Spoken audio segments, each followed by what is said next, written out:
കോൺഗ്രസിന്റെ vote bank രാഷ്ട്രീയം ജനങ്ങൾ തിരിച്ചറിയണമെന്ന് പ്രധാനമന്ത്രി നരേന്ദ്രമോദി. മോദി ഭരണത്തിൽ എല്ലാ സമുദായങ്ങൾക്കും ഒരേ പരിരക്ഷ ലഭിക്കും. ലൈംഗികാരോപണം നേരിടുന്ന പ്രജ്വൽ രേവണ്ണയ്ക്ക് കടുത്ത ശിക്ഷ നൽകണമെന്നും പ്രധാനമന്ത്രി പറഞ്ഞു. വിവരങ്ങളുമായി ഐസൻ ജോസ് ചേരുന്നു. ഐസൻ, വിശദാംശങ്ങൾ. രോഹിണി, ഒരു പ്രമുഖ പത്രത്തിന് നൽകിയ അഭിമുഖത്തിലാണ് നരേന്ദ്രമോദി തന്റെ നിലപാടുകൾ വളരെ കൃത്യമായി വ്യക്തമാക്കിയത്. അതായത് എല്ലാ സമുദായങ്ങൾക്കും, മുസ്ലിം പ്രീണന നയമല്ല, മറിച്ച് എല്ലാ സമുദായങ്ങൾക്കും ഒരേ പരിഗണന നൽകുകയാണ് തന്റെ സർക്കാരിന്റെ ലക്ഷ്യമെന്നും അതാണ് BJPയുടെ അജണ്ട എന്നും വളരെ കൃത്യമായി തന്നെ പ്രധാനമന്ത്രി പറയുകയുണ്ടായി. മറ്റൊരു പ്രധാന വിഷയം പ്രധാനമന്ത്രി എടുത്തു പറഞ്ഞത് വിദേശ ശക്തികൾ കാര്യമായി ഇടപെടാനുള്ള ഒരു ശ്രമം, അതായത് രാജ്യത്തെ തെരഞ്ഞെടുപ്പിൽ വിദേശ ശക്തികളുടെ ഇടപെടലിനുള്ള ഒരു ശ്രമം നടക്കുന്നു എന്ന ഒരു ആരോപണവും പ്രധാനമന്ത്രി വളരെ കൃത്യമായി ഉന്നയിക്കുകയും ചെയ്തു.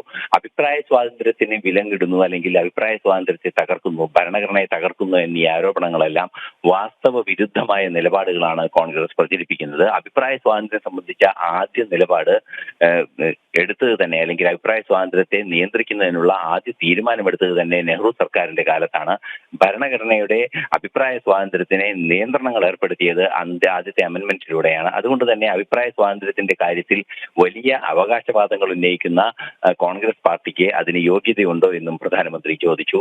സ്വാഭാവികമായും നേരത്തെ രോഹിണി സൂചിപ്പിച്ചതുപോലുള്ള പ്രജ്വൽ രേവണ്ണയുടെ വിഷയത്തിൽ കടുത്ത ശിക്ഷ, അതായത് സ്ത്രീവിരുദ്ധ നിലപാടുകൾ സ്വീകരിക്കുന്നവരോട് കടുത്ത ശിക്ഷ തന്നെ വേണം എന്ന നിലപാട് പ്രധാനമന്ത്രി ആവർത്തിക്കുക തന്നെ ചെയ്തു. അതുപോലെ തന്നെ വികസനത്തിന്റെ കാര്യമായാലും ജനാധിപത്യ വിരുദ്ധതയുടെ കാര്യത്തിലായാലും കോൺഗ്രസിന്റെ നിലപാടുകൾ ഈ രാജ്യം തള്ളിക്കളഞ്ഞതാണ്. കാരണം നമുക്കറിയാവുന്നതാണ്, നിരവധി വികസന പ്രവർത്തനങ്ങൾ മോദി സർക്കാർ നടപ്പാക്കുമ്പോൾ അതിനെല്ലാം തന്നെ തുരങ്കം വയ്ക്കുന്ന നീക്കങ്ങൾ കോൺഗ്രസിന്റെ ഭാഗത്തു നിന്നുണ്ടാകുന്നു. അതേസമയം കോൺഗ്രസ് തങ്ങളുടെ ഭരണഘടനാപരമായതും ജനാധിപത്യപരമായ ഉത്തരവാദിത്തങ്ങൾ നിറവേറ്റുന്നതിൽ ഗുരുതരമായ വീഴ്ച വരുത്തിയ ഒരു പ്രസ്ഥാനം കൂടിയാണ്. അല്ലെങ്കിൽ രാജ്യവിരുദ്ധമായ നിലപാട് സ്വീകരിച്ച, അല്ലെങ്കിൽ ജനകീയ വിരുദ്ധമായ ഒരു നിലപാട് സ്വീകരിച്ച ഒരു പ്രസ്ഥാനം കൂടിയാണ്.